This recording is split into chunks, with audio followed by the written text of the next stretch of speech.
హాయ్లో welcome back. ఈ వీడియోలో ఏంటంటే 10th క్లాస్కి సంబంధించి మ్యాథ్స్ ఇంపార్టెంట్ క్వశ్చన్స్ అయితే వీడియోలో అయితే డిస్కస్ అనేది చేసుకుందాం అనమాట. సో ఎవరు ఈ వీడియోని స్కిప్ చేయకుండా చివరిదాకా చూడండి. అలాగే నేను చాలా స్లోగా ఇదైతే స్క్రిప్ట్ చేస్తాను కాబట్టి మీరైతే కొద్దిగా స్క్రీన్ షాట్ అనేది తీసుకొని మంచి ఎగ్జామ్ కోసం అయితే ప్రిపేర్ అవుతారనేసి అనుకుంటూ ఇంకా వీడియోలోకి వెళ్ళిపోయినట్లయితే ఫస్ట్ ఆఫ్ ఆల్ నేనైతే స్క్రీన్ పైన డిస్ప్లే చేస్తాను కదా, దీన్ని అయితే చూసుకోవచ్చు. యాక్చువల్లీ ఇదైతే ఫైనల్ టచ్ అనమాట. దీన్ని ఒకదాన్ని మీరు చూసుకున్నట్లయితే మంచి మార్క్స్ స్కోర్ చేయడం అనేది జరుగుతుంది అనమాట. ఇదేంటంటే సి అండ్ డి అండ్ ఈ గ్రేడ్ ఎవరైతే ఉన్నారో, అంటే ఎవరైతే ఫెయిల్ అయ్యారో లేదంటే ఫెయిల్ అవుతాననేసి ఫిక్స్ అయ్యారో వాళ్ళ కోసం అనమాట. సో దీన్ని అయితే కొద్దిగా చూసుకోండి. సో ఇవన్నీ మీకు అంటే వెరీ ఇంపార్టెంట్ క్వశ్చన్స్, అట్లాగే జస్ట్ పాస్ అవడానికి అయితే ఉంటాయి అనమాట. సో ఇవన్నీ చూసుకోండి గైస్. సో ఇవన్నీ నేను చాలా స్లోగా నేనైతే స్కిప్ చేస్తున్నాను కాబట్టి సో మీరు మరీ అంత ఫరక్యం పడాల్సిన అవసరం అయితే లేదు. సో ఈ ఒక్కటి మీరు చూసుకున్నట్లయితే 45+ మార్క్స్ పక్కా మీరైతే స్కోర్ చేయడం అయితే జరుగుతుంది అనమాట. సో ఇవన్నీ క్వశ్చన్స్ అన్ని చూసుకోండి. ఇవన్నీ very very important questions. So దీనికి సంబంధించిన ఆన్సర్స్ కూడా ఉన్నాయి కదా, ఇవైతే చూసుకోండి. ఇవన్నీ 8 మార్క్స్ క్వశ్చన్స్ అనమాట. సో ఇవన్నీ చూసుకోండి. ఏపీ అండ్ తెలంగాణ ఇద్దరికి అనమాట ఇవైతే. సో దీన్ని అయితే చూసుకొని మీరు మంచి ఎగ్జామ్ అనేది రాశారనేసి అనుకుంటున్నాను. సో ఎగ్జామ్ అనేది అయిపోయాక ఎగ్జామ్ అనేది ఎలా రాశారన్నది కింద కామెంట్ సెక్షన్లో తప్పకుండా కమెంట్ చేయండి. సో ఇవన్నీ కొద్దిగా ఫస్ట్ ఆఫ్ ఆల్ మీరైతే ప్రాక్టీస్ చేసుకోండి. Practice practice practice practice and ఇవే కాకుండా ఇంకా మీకు కావాలి అంటే సో మీరైతే కింద కామెంట్ సెక్షన్లో కామెంట్ చేయండి. నేను మీకు నెక్స్ట్ వీడియో చేయడం అనేది జరుగుతుంది అనమాట. సో అట్లాగే టెలిగ్రామ్లో ఇవన్నీ సెండ్ చేశాను, ఈ యొక్క పీడిఎఫ్ కూడా సెండ్ చేశాను. సో మీరైతే టెలిగ్రామ్లో చూసుకోవచ్చు. సో ఇవన్నీ నేను విత్ ఆన్సర్స్తో పాటు చూపిస్తున్నాను కాబట్టి గట్టిగా ఒక లైక్ అనేది చేయండి గైస్. ఒక లైక్ అనేది చేసి యూట్యూబ్ కూడా చాలామందికి రికమెండ్ చేయడం అనేది జరుగుతుంది అనమాట. సో దాని నుంచినే మీరైతే ఒక లైక్ అనేది చేయండి. సో ఇవన్నీ చూసుకోండి, ఏవైతే నేను మీకు చూపిస్తున్నాను ఇవన్నీ చూసుకోండి. సో ఇక్కడ డయాగ్రామ్స్ అన్ని కొద్దిగా ప్రాక్టీస్ అనేది చేసుకోండి. సో ఇవన్నీ మీరు మంచిగా ప్రాక్టీస్ అనేది చేసుకొని ఈ యొక్క డయాగ్రామ్స్ అన్నీ సో మీరైతే కొద్దిగా రెడీగా ఉంటారనేసి అనుకుంటున్నాను. సో మీరైతే రెడీగా ఉన్నారంటే సో మరి మీరు ఎగ్జామ్ అనేది ఈజీగా రాసేయచ్చు, లేదంటే మళ్ళీ మీకు 1 ఇయర్ వేస్ట్ అవుతుంది కదా. అలాగే ఈసారి మీకు కూడా పేపర్ వాల్యుయేషన్ అన్నది ఆన్లైన్లో అంటున్నారు. సో మీకు కూడా ఆన్లైన్లోనే ఉంటే మరి మీకైతే చాలా ఇబ్బంది అవుతుంది కదా. సో దాని నుంచి నేను ఎప్పుడే చూసేసుకోండి గైస్. ఆన్లైన్ పేపర్ వాల్యుయేషన్ ఉండాలనుకుంటున్నారు లేదా అన్నది కూడా కామెంట్ సెక్షన్లో కామెంట్ చేయండి. ఇదంతా నేను చిన్నగా చాలా స్లోగా నేనైతే స్కిప్ చేస్తున్నాను. దీన్ని అయితే స్క్రీన్ షాట్ అనేది తీసుకున్నాను. సో ఇవన్నీ ఎవరు అంటే అందరూ టెలిగ్రామ్లోకి వచ్చేసి అందరూ చూసుకోలేరు కదా. సో దాని నుంచి నేను చాలా స్లోగా నేనైతే నిదానంగా ఏదైతే స్కిప్ చేస్తున్నాను. సో చాలా స్లోగా నేను ఎత్తున్నాను కాబట్టి మీరైతే చూసుకోవచ్చు. సో ఇవి కూడా చాలా ఇంపార్టెంట్, ఇవైతే చూసుకోండి. ఇదైతే ఫైనల్ టచ్ ఇదైతే ఫైనల్ టచ్ కదా. సో ఇదైతే చూసుకోండి. ఈ యొక్క డయాగ్రామ్స్ కూడా చూసుకోండి. సెట్స్లో ఉన్నాయి ఇవన్నీ.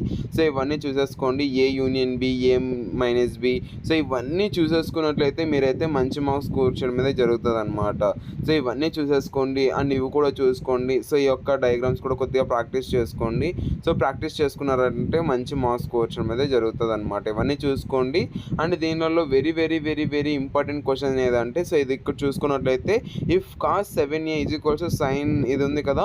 సో ఇదైతే చాలా ఇంపార్టెంట్ అనమాట. Sine a - 6 degrees when 7a is acid angle and find the value of a. So ఇదైతే సో చాలా వెరీ ఇంపార్టెంట్ అనమాట. దీన్ని అయితే కొద్దిగా చూసుకొని ఇలా చాలా ఇంపార్టెన్స్ అయితే ఉన్నాయి. ఇవన్నీ నన్ను అడిగితే ఇవన్నీ మ్యాక్సిమం ఇంపార్టెంట్ అని అనమాట. ఇది కూడా పక్కాగా వస్తుంది. ఇక్కడ చూసుకున్నట్లయితే find the median of the following date అనేసి ఉంది కదా. సో దీనిలో అయితే ఒక డేటా ఒకటి చేంజ్ చేసి ఇస్తాడు అనమాట. సో దీన్ని కూడా కొద్దిగా చూసేసుకోండి. సో ఇది ఒకటి మీరు చూసుకున్నట్లయితే మంచి మార్క్స్ స్కోర్ చేయడం అనేది జరుగుతుంది అనమాట. అలాగే ఇక్కడ గ్రాఫ్ కూడా చూసుకొని గ్రాఫ్ అనేది కంపల్సరీగా ఒకటైతే ఇస్తాడు కదా. సో దీన్ని అయితే చూసేసుకోండి. ఇదైతే ఇలాగైతే చేయాలి కదా. సో దీన్ని అంతా చూసేసుకోండి. ఇది చాలా ఈజీ నాన్న. సో ఇది ఒక్కటి మీరు చూసుకున్నట్టయితే మీరు మంచిగా ఇక్కడే మీరు మంచి మార్క్స్ అనేది స్కోర్ చేయడం అనేది జరుగుతుంది అనమాట. ఇక్కడ మీరు 8 మార్క్స్ అనేది స్కోర్ చేస్తారు. అండ్ ఇక్కడ చూసుకున్నట్లయితే మీరు ఇవన్నీ కొద్దిగా చూసేసుకోండి. అంటే ఎలా తీసుకోవాలి ఏంటి అన్నది ప్రతి ఒక్కటి చూసేసుకోండి. గ్రాఫ్కి సంబంధించి మీకు ఏమైనా డౌట్ ఉంటే కామెంట్ సెక్షన్లో కామెంట్ చేయండి, నేను నెక్స్ట్ వీడియో చేయడం అనేది జరుగుతుంది అనమాట. ఇవన్నీ చూసుకోండి. సో ప్రతి ఒక్క గ్రాఫ్ అన్నది ఇట్లా ప్లస్ లెక్కనే చేయాలి. ఇది మీ టీచర్స్ ఎలాగో చెప్పింటారు కదా. సో ఇంకా నేను మరీ చెప్తే మీకు లాగ్ అనేది అయిపోద్ది. అండ్ ఇంకోటి ఏంటంటే సో దీనికన్నీ ఇవన్నీ మీరైతే చూసేసుకోండి. సో ఇవన్నీ చూసేసుకున్నట్లయితే మీరు మంచి మార్క్స్ స్కోర్ చేయడం అయితే జరుగుతుంది అనమాట. అండ్ ఇంకా పీడిఎఫ్స్ ఉన్నాయి నాన్న. సో ఆ యొక్క పీడిఎఫ్స్ కూడా నేను నెక్స్ట్ అప్లోడ్ చేయడం అయితే జరుగుతుంది. ఫస్ట్ ఆఫ్ ఆల్ ఇవన్నీ ప్రాక్టీస్ అనేది చేయండి. ఇవన్నీ ప్రాక్టీస్ చేశాక కింద కామెంట్ సెక్షన్లో కామెంట్ చేయండి, బ్రో నాకు ఇవన్నీ వచ్చు అనేసి మీరు కామెంట్ సెక్షన్లో కామెంట్ చేస్తే ఇంకా మీరు మంచి మార్క్స్ స్కోర్ చేయడానికి అయితే సో మరి నేను క్వశ్చన్స్ అనేది సెండ్ చేయడం అయితే జరుగుతుంది అనమాట. అవి కూడా చూసేసుకున్నట్లయితే మీరు పక్కాగా అవుట్ ఆఫ్ స్కోర్ చేయడం అయితే జరుగుతుంది. సో దాని నుంచినే నేను నెక్స్ట్ వీడియో కూడా చేస్తాను. దానికోసం కొద్దిగా వెయిట్ చేయండి. ప్రెజెంట్ అయితే ఏవైతే చూపిస్తున్నానో ఇవి ఒకటి మీరు ప్రాక్టీస్ అనేది చేసుకోండి. ఇది ఎవరైతే సి అండ్ డి గ్రేడ్ వాళ్ళు ఉన్నారో వాళ్ళకైతే ఫైనల్ టచ్ అనమాట. సో ఎవరైతే ఫెయిల్ అవుతాను అనేసి అనుకుంటున్నారో, లేదంటే ఎవరైతే ఫెయిల్ అవుతాను అనుకుంటున్నారో వాళ్ళైతే ఇవన్నీ చూసుకున్నట్టయితే పక్కగా పాస్ అయిపోతారు. మేక్ షూర్ నేనైతే కావాల్సిందే రాయిస్తాను మీకు. సో ఇదైతే ఒక్కటి మీరు చూసుకున్నట్టయితే పాస్ అనేది అయిపోతారు. దాని నుంచి నేను ఒక పీడిఎఫ్ ఒకటే చూపిస్తున్నాను. నార్మల్గా అంటే మన ఛానల్లో చూసుకున్నట్లయితే నేను చాలా చూపిస్తాను. బట్ ఎందుకు ఇది చూపిస్తున్నాను అంటే ఇది చూసుకున్నట్లయితే మీరు పాస్ అయిపోతారు మ్యాథ్స్లో. సో దాని నుంచి నేను ఇదైతే చూపిస్తున్నాను. అండ్ మీకు ఇంకా ఏ సబ్జెక్ట్స్ ఉన్నాయన్నది కూడా కామెంట్ సెక్షన్లో కామెంట్ చేయండి. దానికి సంబంధించిన అంటే ఇంపార్టెంట్ క్వశ్చన్స్తో నేను వీడియో కూడా చేయడం అయితే జరుగుతుంది అనమాట. ఈ వీడియో అయితే ఐ హోప్ ఈ వీడియో ద్వారా మీరు మ్యాథ్స్కి సంబంధించి ఇంపార్టెంట్ క్వశ్చన్స్ అన్ని తీసుకున్నారనేసి అనుకున్నాను. కొద్దిగా స్క్రీన్ షాట్స్ అనేది తీసేసుకొని మీరు మంచిగా ఎగ్జామ్ అనేది రాస్తారనేసి అనుకుంటూ మంచిగా ప్రాక్టీస్ చేయండి. Always your preparation guys. మీకు ఈ పీడిఎఫ్ అనేది కావాలంటే టెలిగ్రామ్లో చూడండి, లేదంటే టెలిగ్రామ్లో సెండ్ చేసి టెలిగ్రామ్ లింక్ అనేది కింద డిస్క్రిప్షన్లో పెట్టాను. దాన్ని క్లిక్ చేస్తే నేరుగా మీరు అంటే ఈ యొక్క పీడిఎఫ్ దగ్గరికి అయితే వచ్చేస్తారు. లేదు అంటే వాట్సాప్లో మెసేజ్ చేయండి. వాట్సాప్లో మెసేజ్ చేసినా కూడా నేను మీకు సెండ్ చేయడం అయితే జరుగుతుంది అనమాట. If in case question paper leak అయినా కూడా నేను మీకు సెండ్ చేయడం అయితే జరుగుతుంది. కాబట్టి సబ్స్క్రైబ్ అనేది చేసుకోండి గైస్. ఇప్పుడైతే థ్యాంక్ యూ అండ్ జై హింద్. Have great day. See you in the next video. Signing up from Jeevan education hub.